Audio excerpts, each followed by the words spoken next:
Hello students, welcome to HibaMax. June 10th இருந்து எல்லாருக்குமே schools reopen ஆகுது இல்லையா? ஸோ எல்லாருக்குமே ஆல் தி பெஸ்ட். நல்லபடியாக ஸ்கூல்ஸ் அட்டெண்ட் பண்ணுங்கள். ஃபர்ஸ்ட் டேலேருந்து என்னென்ன போர்ஷன்ஸ் இருக்கோ அதை கொஞ்சம் கொஞ்சமாக கவர் பண்ண பாருங்கள்.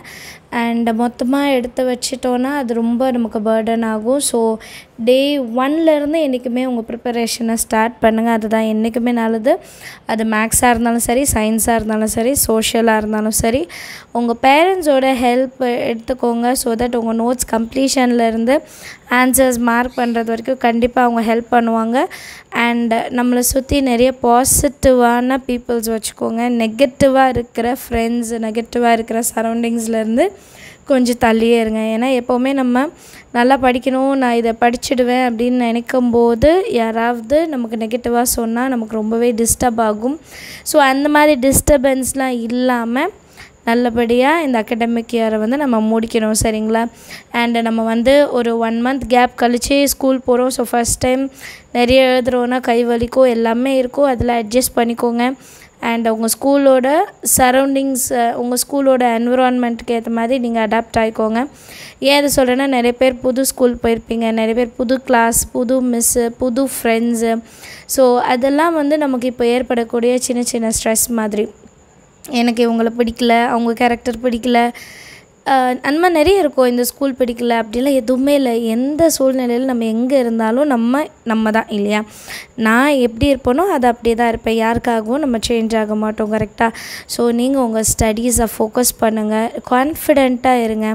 அது மேக்ஸாக இருந்தாலும் சரி, சயின்ஸாக இருந்தாலும் சரி, டீச்சர்ஸ் என்ன நடத்துகிறாங்களோ அதை ஃபோக்கஸ்டாக கவனிங்க.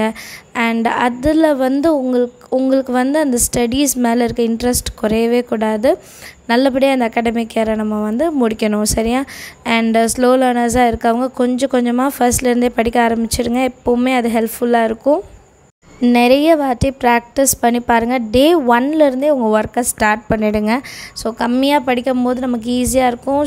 அண்ட் ஃபஸ்ட்டு மிட்டம்லாம் நமக்கு அட்டென்ட் பண்ணும்போது நம்ம கஷ்டமாகவே தெரியாது. நெக்ஸ்ட்டு லெவலுக்கு நீங்கள் போயிடுவீங்க. ஒரு ஆவரேஜ் ஸ்டூடெண்ட் லெவலுக்கு நீங்கள் போயிடலாம். அண்ட் ஆவரேஜாக இருக்கிறவங்க டாப்பர் ஆகிறதுக்கு முயற்சி பண்ணுங்கள். டாப்பராக இருக்கவங்க டாப்பர் அப்படின்ற ஒரு இடத்த தக்க வச்சுக்கிறதுக்காக முயற்சி பண்ணுங்கள், சரிங்களா? அண்டு எல்லாருக்குமே ஆல் தி வெரி பெஸ்ட். எல்லாமே வாங்கியிருப்பீங்கன்னு நினைக்கிறேன். ரிப்பன்லேருந்து, ஷாக்ஸ்லேருந்து, லன்ச் பேக்லேருந்து நிறைய விஷயம் வாங்கணும். என் பொண்ணு ஒரு லிஸ்ட்டே போட்டு கொடுத்தா, எனக்கு இதெல்லாம் வேணும் அப்படி சொல்லிட்டு. இன்றைக்கி தான் ஃபைனலாக எல்லாமே நானும் முடித்தேன். ஸோ நீங்களும் எல்லாமே வாங்கியிருப்பீங்கன்னு நினைக்கிறேன். நல்லா நீட்டாக ஃபஸ்ட் டே ஸ்கூல் அட்டென்ட் பண்ணுங்கள். ஃப்ரெஷ் மைண்டடாக அட்டென்ட் பண்ணுங்கள். All the very best. எல்லாருக்கும் என்னோடய விஷஸ். நல்லபடியாக அந்த அகாடமிக் இயரை ஸ்டார்ட் பண்ணுங்கள்.